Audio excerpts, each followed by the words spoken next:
Buenas tardes, colegas archivistas. Hoy les voy a hablar del Acuerdo 048 del 2000. Este acuerdo se generó el 5 de mayo y habla de la conservación de los documentos y del Reglamento General de Archivos sobre la conservación preventiva y restauración documental. Generalmente está compuesto por 6 artículos. El artículo 1 habla de la intervención. ¿Qué quiere decir el artículo 1? Él establece los procedimientos de intervención documental en los niveles de conservación preventiva, conservación y restauración, donde la conservación física es vital, no importa la unidad soporte en que se encuentre el documento. Mientras que el artículo 2 nos habla de los criterios de intervención. ¿Cuáles son estos criterios de intervención?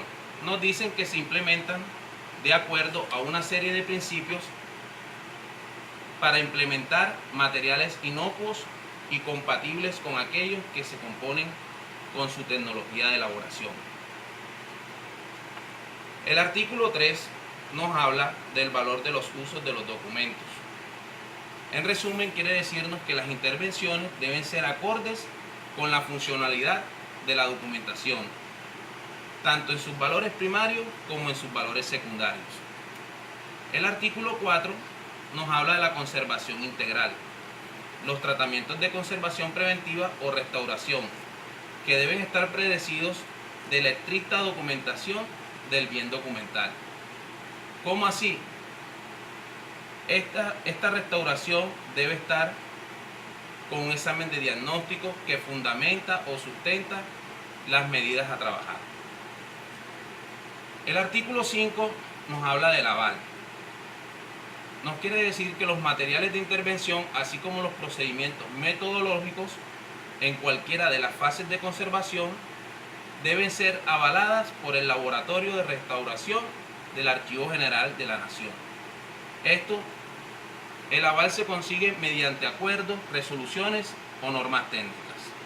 Ahora voy a compartirles con ustedes el tema de la conservación de los documentos.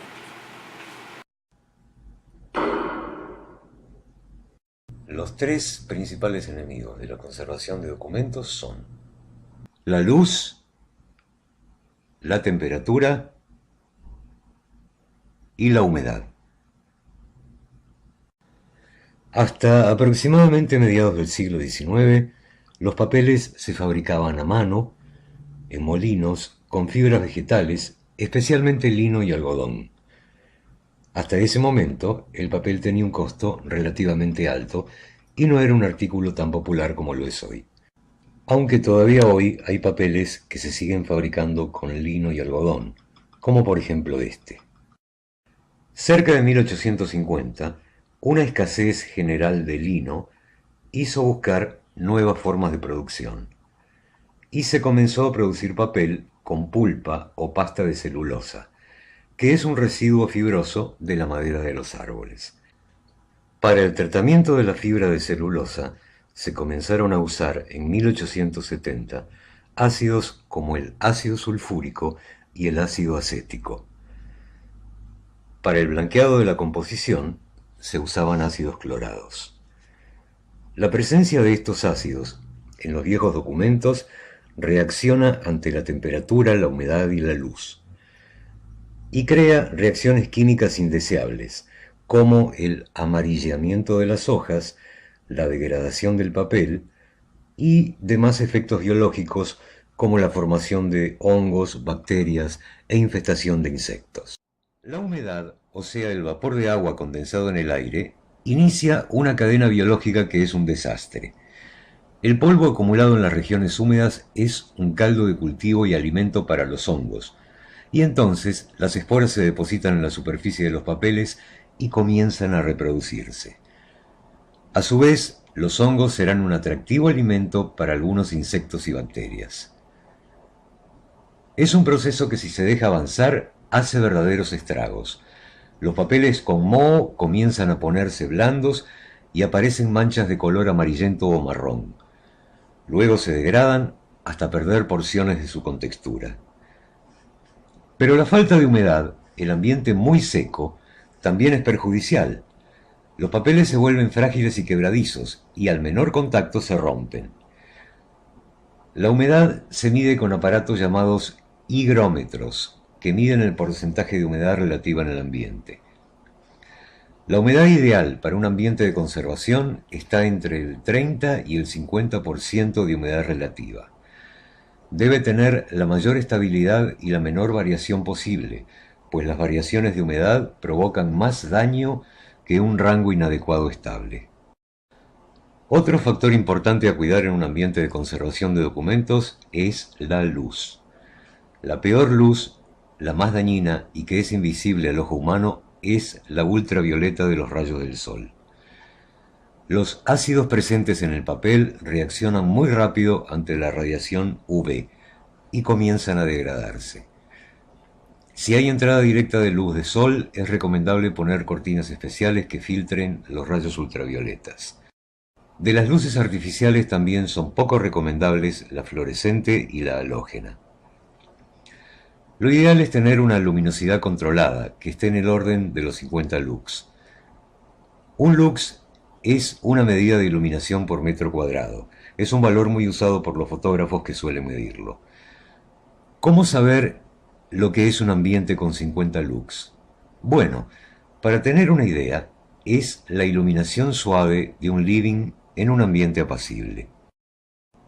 La temperatura es también un valor necesario de controlar. Cuanto más baja la temperatura, más se favorece la preservación. Las fotos sobreviven bien a temperaturas muy bajas. Para hacer el ambiente confortable para el ser humano, ya sea en casas o lugares públicos, y mantenerse dentro de un índice adecuado para los documentos, un rango entre 18 y 20 grados centígrados estaría correcto.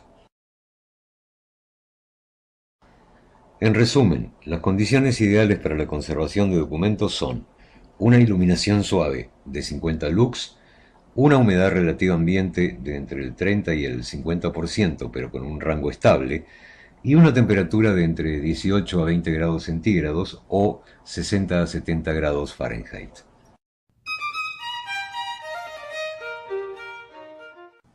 Existen varios códigos internacionales y nacionales para guía de la conservación profesional. Uno de ellos es el AIC Code of Ethics and Guidelines for Practice, Código de Ética y Guía para su Práctica, que establece que la conservación profesional debe alcanzar los más altos estándares posibles en todos los aspectos posibles de la conservación. Uno de los principios de ética habla de la regla de la reversibilidad. Jamás debe hacerse nada que no pueda ser revertido sin arruinar el documento. Por ejemplo, la laminación es irreversible. La laminación encierra los ácidos del papel y no les permite ventilarse, atrapando el calor sobre su superficie.